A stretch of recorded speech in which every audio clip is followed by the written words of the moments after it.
Bon voyage, bon voyage, sail to the storyland. Let us go hand in hand. Bon voyage, bon voyage. The Greeks had returned from their war against the Trojans. After 10 long years, they were longing to go home. Their return voyage was not as smooth as their passage to Troy had been. Odysseus, the wise and cunning king of Ithaca, had encountered many adventures and dangers.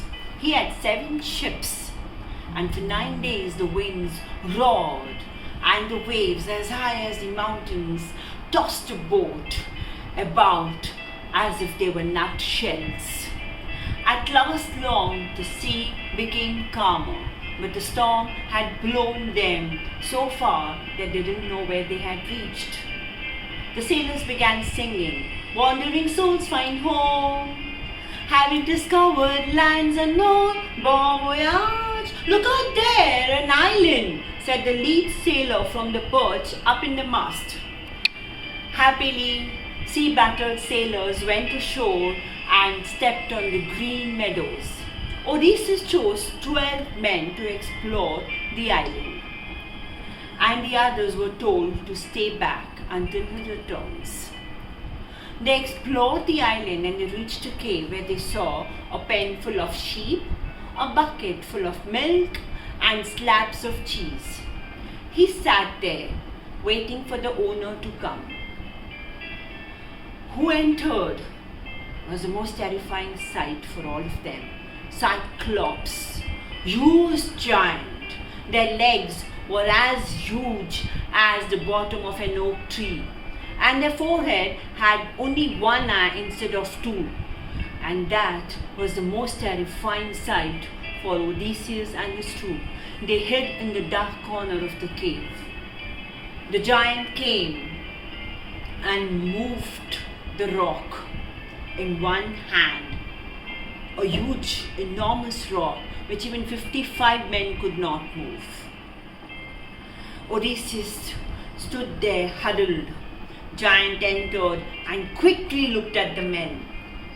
Who you are? Come out, he growled. Odysseus looked at him and said, "We are shipwrecked sailors. Hospitality is what we seek. In the name of Zeus." "Hospitality, indeed!" Ha ha ha ha ha ha. He grabbed 2 men, threw them up in the air, and the men fell dead instantly.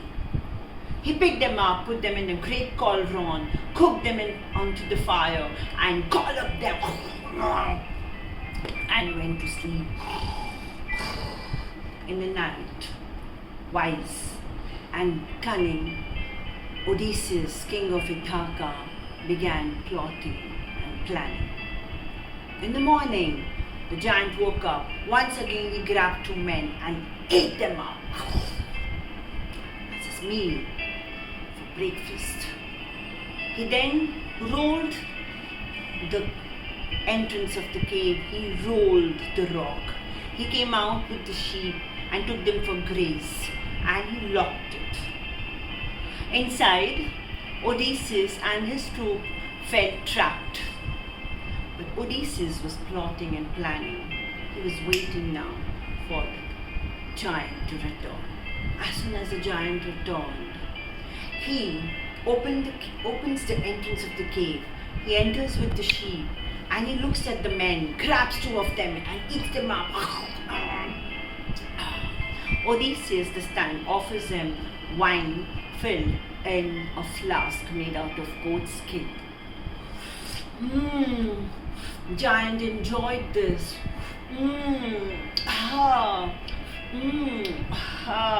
He finished it, and once again he finished another sip. He became friendly with Odysseus. "What's your name?"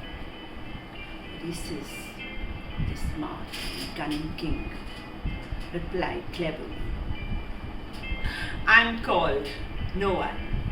"Oh, no one! Aha! You're going to be the last one. I'm going to eat. Aha! Oh!" And the giant began feeling drowsy. And soon the one-eyed giant started snoring.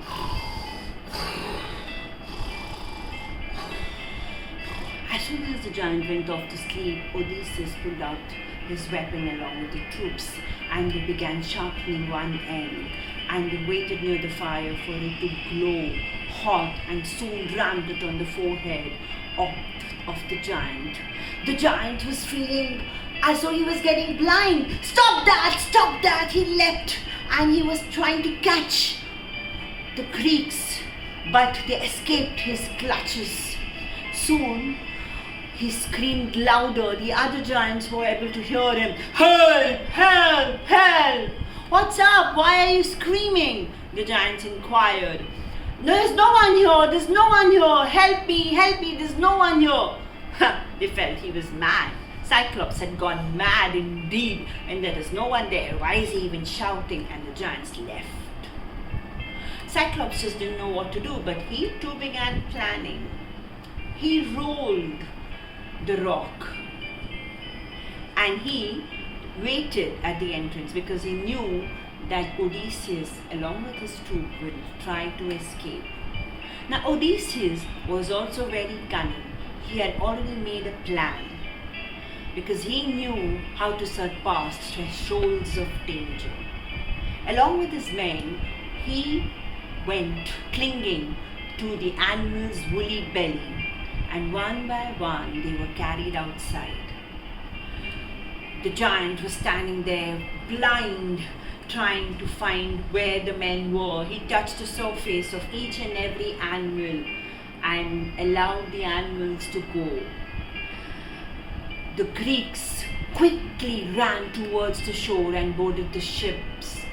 And you know, the giant could hear them. The giant tried to run, but he couldn't just move. He ragingly threw stones on them. Ha ha ha ha ha! The sailors laughingly went sailing across the sea, singing the song merrily. Wandering souls find home, having discovered lands unknown. Bon voyage, bon voyage. This was one of the story by the wandering Odysseus. This is Geetanjali Shetty Call. Catch us for many more such stories. Thank you.